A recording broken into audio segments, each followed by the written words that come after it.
কালকে অফিস শেষে 2600 টাকার দুটো ওষুধ কিনছি, তারপরে এটিএম বুথে গেছি, ওখান থেকে টাকা তুলে বের হয়ে চলে আসছি। 2600 টাকার ওষুধটা আমি এটিএম বুথে রেখে চলে আসছি। ফর নাও আমি হারায় ফেলছি এবং এখন আমি সেটা যাই খুঁজবো। চলেন যাই দেখি পাই কিনা।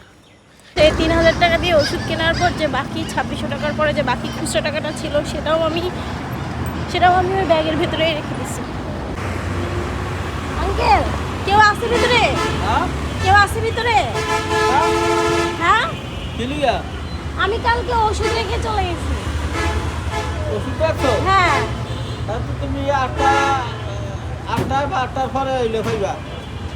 কালকে ভেতরে আমার ছোট্ট একটা ব্যাগ, সাদা একটা ব্যাগের মধ্যে ওষুধ রেখে চলে গেছি, ভেতরে টাকাও আছে। রাখছিলা কোনারে? এখানে রেখে চলে গেছি ভেতরে।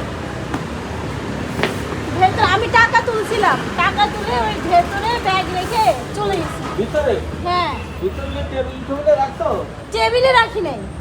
তুমি থুইয়া দাও। হ্যাঁ। তাইলে মনে করো এখানে ওই যে আমাগো ম্যানেজার আছে না? হুম। হ্যাঁ, বা গার্ড ম্যানেজার কাছে। ও বাপ রে বাপ, 26 দুটো ইনজেকশন 2600 টাকা ওষুধ যখন তাই এটা আর কেউ 200 টাকার ওষুধের পরে যে খুচরা টাকাটা আছে ওইটাও ব্যাগের ভিতরে রেখে চলে গেছি। যাও তুমি একটা কাজ, ঠিক আছে? আপনি থাকবেন? না, আমি থাকবো না, আরেকজন আসবে। 8টা পর্যন্ত আমি আছি। 8টায় ম্যানেজারকে পাবেন না আপনি? ম্যানেজারের সাথে দেখা হবে, একটু অবশ্যই ভাই, একটু জিজ্ঞেস করে ম্যানেজারও পাইবো বা গার্ডেরও পাইবো। একটু বলে যায়। ম্যানেজারের ফোন নাম্বার আছে? না, ম্যানেজার ফোন, আমি তো ওই একজন, তুমি একটা কাজ করো, তোমার ফোন নাম্বারটা আমারে দিয়ে দাও। আচ্ছা, আপনার কাছে কলম আছে? দরকার পড়ে বুঝতে পারলাম যে আমার কাছে কোনো কলম নাই। পাশের দোকান থেকে একটা কলম নিয়ে এখন ওনাকে নাম্বারটা লিখে দিয়ে আসলাম।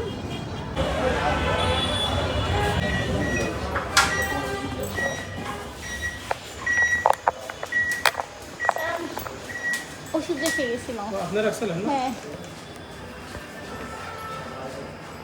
Thank you. ঠিক আছে না? টাকাটা এখন তো ঠিক আছে না? Thank you sir. এটা অনেক টাকা হয়েছে।